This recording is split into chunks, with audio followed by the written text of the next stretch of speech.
YCP ఈ 5 ఏళ్లలో ఇచ్చిన సంక్షేమ పథకాలను మాత్రమే నమ్ముకుందా? ఈ 5 ఏళ్లలో ఎక్కడ డిస్ట్రెస్ అనేది కనపడలేదు.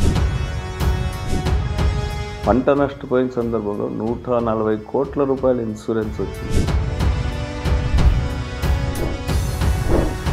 ఉరవకొండ నియోజకవర్గంలో జరిగిన విశ్వేశ్వరరెడ్డి మార్క్ అభివృద్ధి ఏంటి? ఈ హంద్రీ నివాకు సంబంధించి 1,00,000 ఎకరాలకు నీళ్లు ఇవ్వాలనే అజిటేషన్ ప్రారంభం నుంచి కూడా నేనే చేశాను.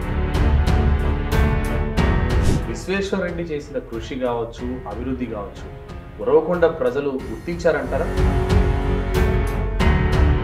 ఎలక్షన్స్లో గెలుపు ఓటంలో అనేక విషయాలపైన ఆధారపడి ఉంటాయి. అట్లాంటి వాటిలో కొంత లోపాలు జరిగిండొచ్చు, కానీ ప్రజల్లో ఎప్పుడు నేనే ఉన్నాను. ఉరవకొండ నియోజకవర్గంలో ఏ పార్టీ అయితే ఎవరైతే గెలుస్తారో వాళ్ళు ప్రతిపక్షానికే పరిమితం అవుతున్న పరిస్థితి. అదొక సెంటిమెంట్ ఉంది. మీ తమ్ముడు మధుసూదన్ రెడ్డి ఎవరైతే ఉన్నారో అతను మీకే ప్రత్యర్థిగా కాంగ్రెస్ పార్టీ నుంచి పోటీ చేస్తున్న పరిస్థితి. కాంగ్రెస్ పార్టీని రాష్ట్రంలో దాన్ని గుర్తింపలేదు. లాస్ట్ టైం వచ్చిన ఓట్ పర్సెంటేజ్ తీసుకున్న ఇవన్నీ చూసినప్పుడు కాంగ్రెస్ పార్టీని ప్రజలు చూసే పరిస్థితి లేదు.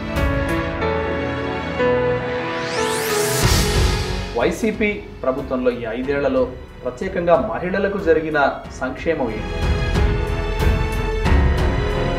ఇంటి స్థలంతో సహా ప్రతిదీ కూడా అమ్మఒడి కానీ ఏదైనా కూడా మహిళల పేరు మీద జగన్ గారు ఈరోజు ఇస్తున్నారు. వైసీపీ సిద్ధం అంటూ ప్రజల్లోకి వెళ్తుంది. ఏ కాన్ఫిడెన్స్తో ప్రజల్లోకి సిద్ధం అంటూ?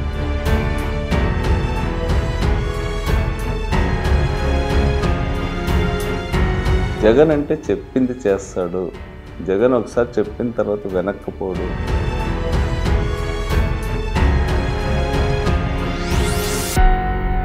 అట్లనే వీళ్ళకు వృద్ధులకు దాదాపు 3,000 రూపాయలు పెన్షన్ చేయడము, 64 లక్షల మంది పైకి, ఇప్పుడు 66 లక్షలు అంటే.